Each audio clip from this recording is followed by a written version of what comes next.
Apple has made changes that have made ads much less effective and tracking much less effective. SEO not working quite as well as before. There's a lot of crummy results in search. There's a lot of competition.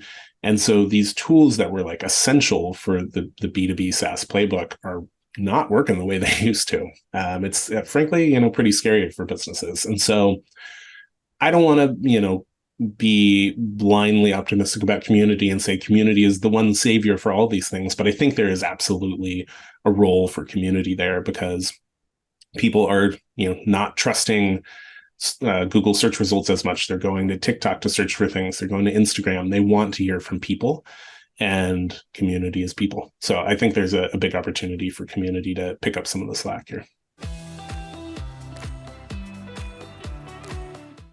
Hey everyone, I'm Joel Premack, host of the Community-Led Growth Show. Today I'm joined by Evan Hamilton, Director of Community at HubSpot. Thank you so much for being on the show today, Evan. Yeah, thanks for having me. Of course.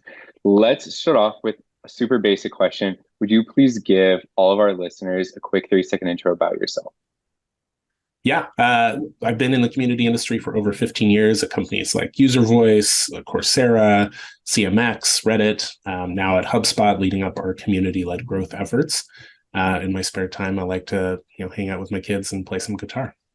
Nice. And you also have a newsletter that I get every Monday. Yes, Community Manager Breakfast every Monday. Best 3 links I've found about community from the week before. Love it. Well, you just mentioned some really impressive organizations. I just also want to call out, in case people haven't checked out your LinkedIn beforehand, you've actually currently are now a 4-time director level community role in 4 different organizations, as well as a head of community at another. So very senior in the general community space, because there aren't that many VPs, let alone C-suites of community. So I am just really curious, how have you continuously found the right per se, organizations that truly get and value all that community can bring to the table for a company? Yeah, it's a really good question. It's a really hard thing to do, but super important. And I take it very seriously. When I am looking for a new role, I go deep. You are interviewing the company as much as they are interviewing you. And I've said no to some, pretty significant companies because it didn't feel like the fit was right. I will say I'm glad I didn't take that Twitter job. I think the first thing is just, do they have a real problem? I've talked to many companies who say, hey, so we heard we need community. We got to build community. And I say, great. Why do you need community? And they say, because someone told us we need it. If they don't have a problem that they're trying to solve with community, that is not a great situation, because they may be excited about it now, but as soon as there's a downturn, like right now, that's going to be the first thing they're going to cut. As soon as they start thinking about, where they want to allocate money next year, they're going to look at your team and say, well, what do they really do? So I really start with just, do they have a problem that they have identified that community can help solve? Then the next step really is trying to get stories out of them, because most talented folks are going to be able to tell you the thing you want to hear. If you're like, so does your company value community? They're going to say, absolutely, here's why we do. And so instead, ask for stories. Tell me about a time when you put your community first. Tell me about a time when you were in a tough situation in terms of making a moral decision. Those sort of things, so you can really just tease out, how do they actually act? What are real situations? When was the last time you talked to a customer? What was it about? From there, I try and ask around. I think when I was younger, I thought, well, it's the interview. That's my chance to learn things. But you can ask current members of the team. You can ask to speak to current members. So, hey, before I make a decision, I'd like to talk to your director of product, or I'd like to talk to some of the community managers you've already hired. You can ask former employees, trawl around on LinkedIn, be like, hey, would you just give me 5 minutes on the phone to tell me what you thought? And ask customers too. If you care about how the company's treating customers, find some customers and say, hey, what is it like working with this company? I think you can also go through their flows. That's helpful too. Just sign up for their site, see what sort of messaging you get. Use a burner email, email their support team, and just generally see how they treat their customers. it is an investigation. It is not, again, just you ask them a couple questions and that's all you get. You can do a lot of looking around. So you should be checking on Glassdoor. You should be talking to people, and digging up every piece of info you can to make that decision, because it's a big decision in the end. Definitely. One other place on that list I will add is I check G2. I want to Mm, see how they're actually doing in terms of like reviews, let alone yeah, like responding to reviews, as well as seeing hopefully like continue momentum. Because I think that speaks to like the customer side of like, do customers like you? What are they saying about you? Yada yada yeah. yada. Yeah, and if you do that in advance, sometimes you can ask about that too. I've asked companies where I've been like, "Hey, saw a review from a year ago where they said this horrible thing happened," and sometimes you get that, "Oh yeah, that was an outlier, or we're much better." But sometimes you get a real story there where they're like, "Yeah, we had terrible support. We let go of our head of support. We have a new one that we brought in 3 months after that." And so again, you just like you're teasing out the narrative of like, where are you as a company? Exactly. I love it. Well, thank you so much for sharing all of that. Kind of digging deeper in like a very specific area of interviewing for a new community leader role.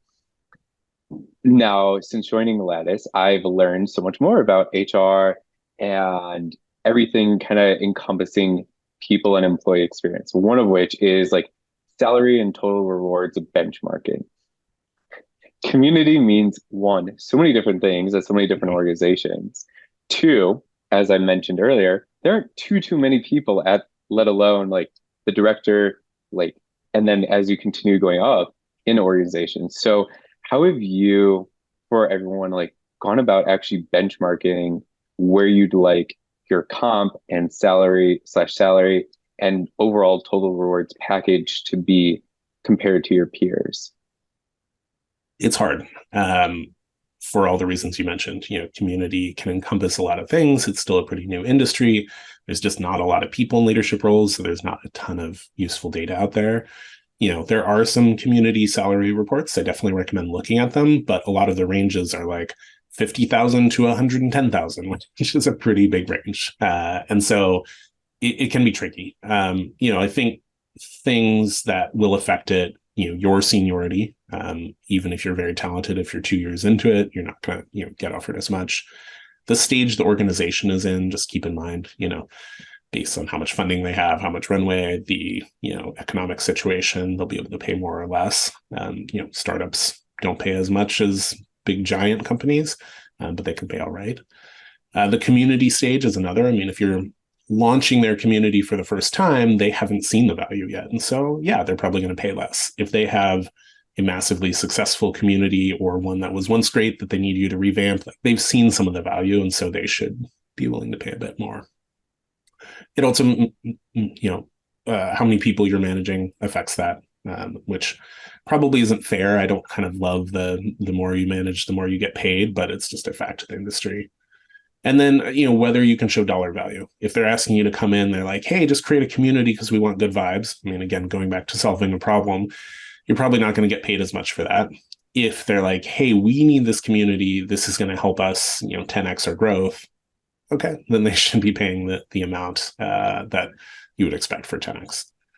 Again, investigation, would look at Glassdoor. You can look at other roles, at that level. So director, et cetera. It's not going to be exactly the same, obviously, but it can give you some sense, and also give you some sense going back to whether they are valuing community as to whether they are valuing community the same as other roles. If their marketing salary is, 150K and they're offering you 100K, it's maybe not a great sign that they're taking you seriously.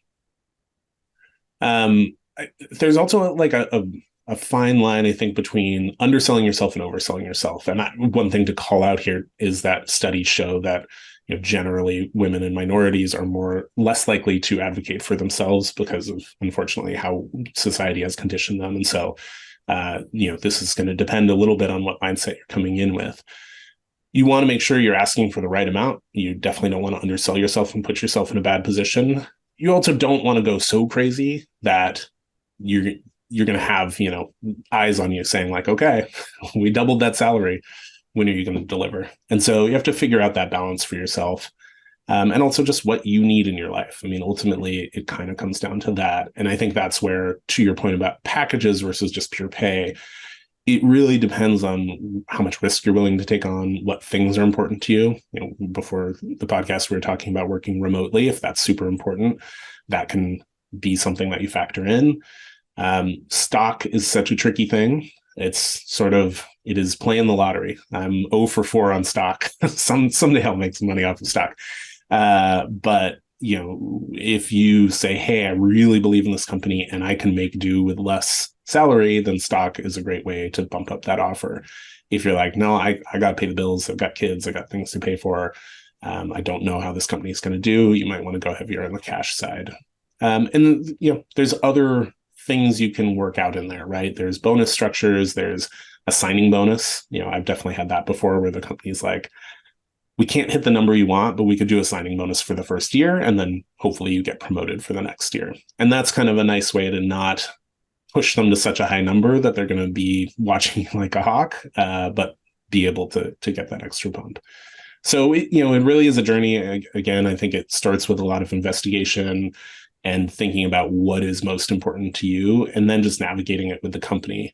But I do want to really call out, especially for folks who might undersell themselves, nobody reasonable has ever retracted a job offer because of what the candidate asked for.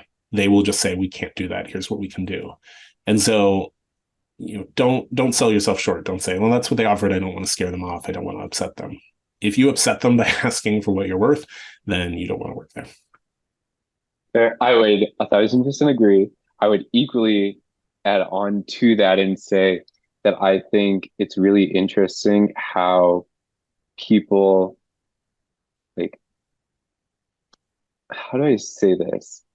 Like, they have, you mentioned like ranges, for example, of like, you may think you're worth up here, companies may be trying to like range you here. You don't want your number to be like an outlier in a typical data set. Like, you want it to be a reasonable range so that you can come to something that is reasonable to both parties, I think. Yeah.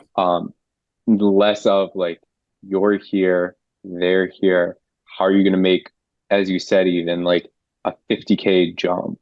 Like, that is someone's potentially like whole salary. That's Yeah. a whole nother person.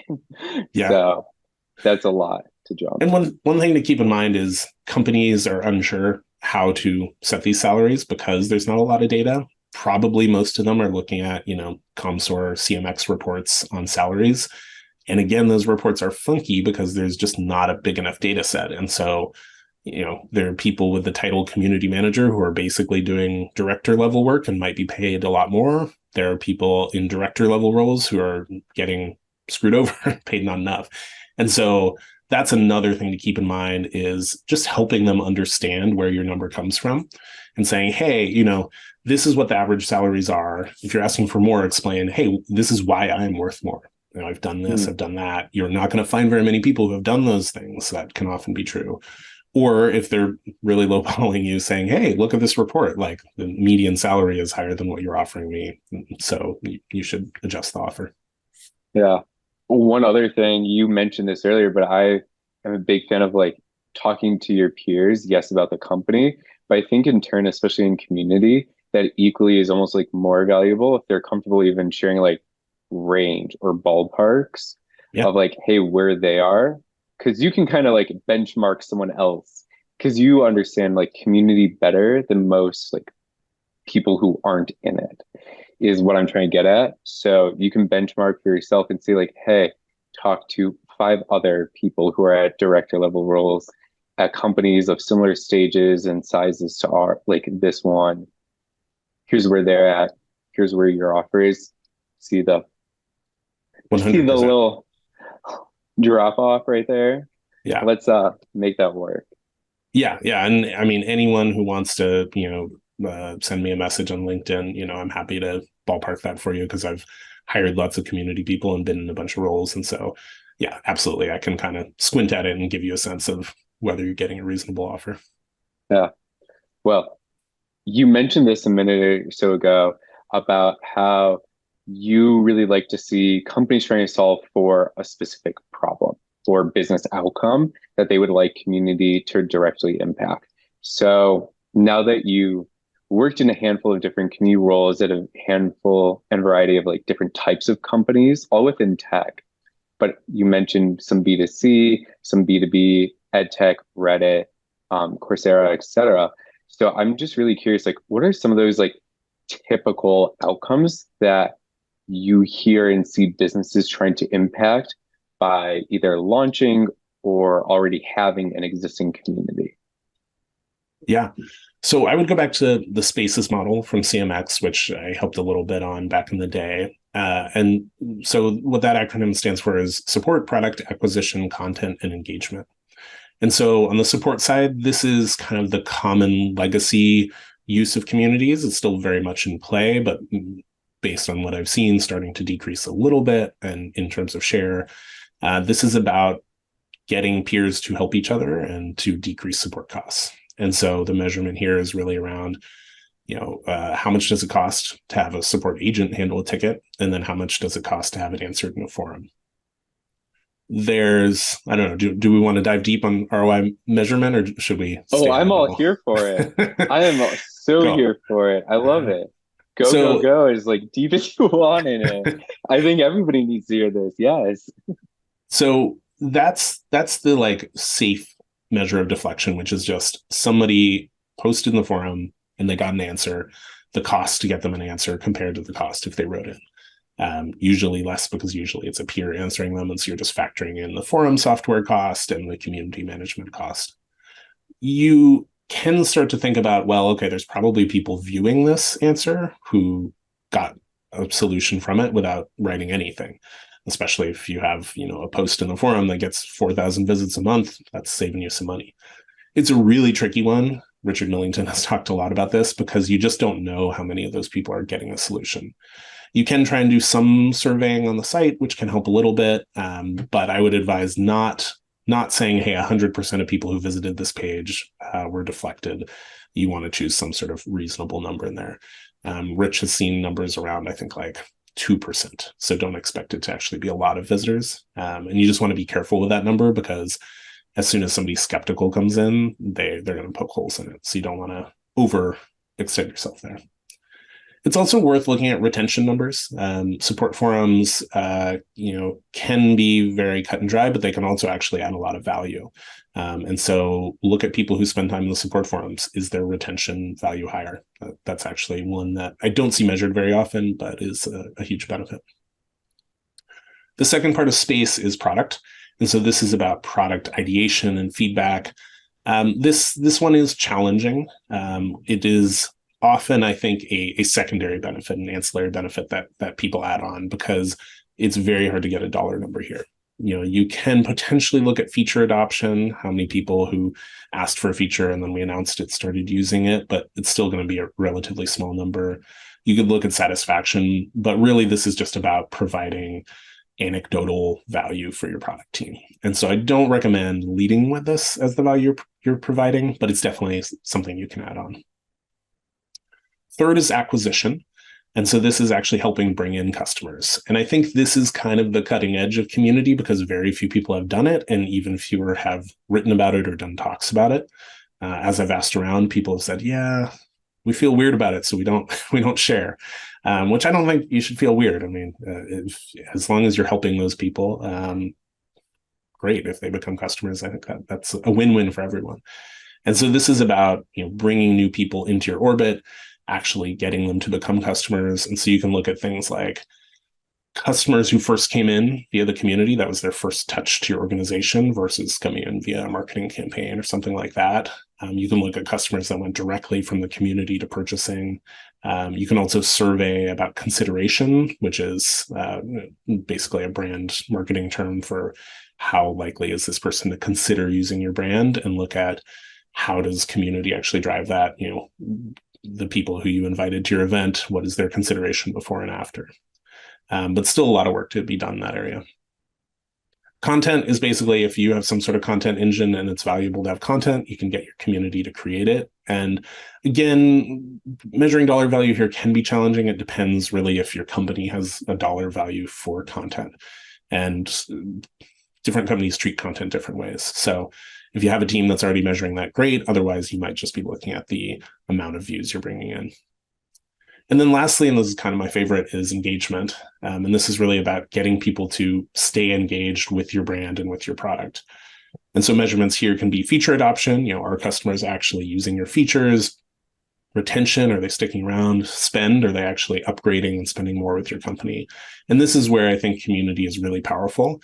I think there's a huge opportunity in acquisition, but we haven't figured it out yet. Support works well. Engagement is just the sweet spot for me, because having people connect and learn from each other is just a fantastic way to get them to stick around, versus trying to do that with ebooks and webinars and those sort of things. Those can work, but they're very dry versus learning with your peers. So yeah, check it out, the CMX Spaces model.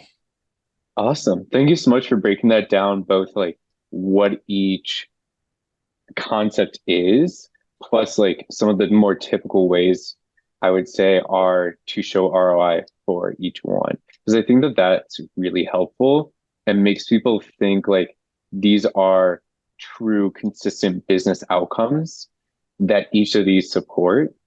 Here are ways to actually measure it so that it then can inform and create hopefully like smarter and better job descriptions, to have better interviews, like all those sorts of things, because they're starting to understand the sorts of value that it can add to the company.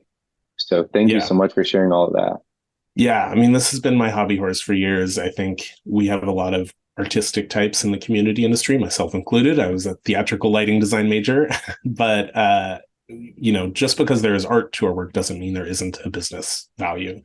And measuring it is hard. Like, it's not easy, but it's worthwhile. And even if you only get partially there and you say, hey, like, we influenced these leads, they came to the community, and then later they purchased. We don't know if the community directly did it. That's still something. And that still gets you closer and closer to being valued the way other organizations are. And the most successful folks I've seen in community are able to dig these numbers out.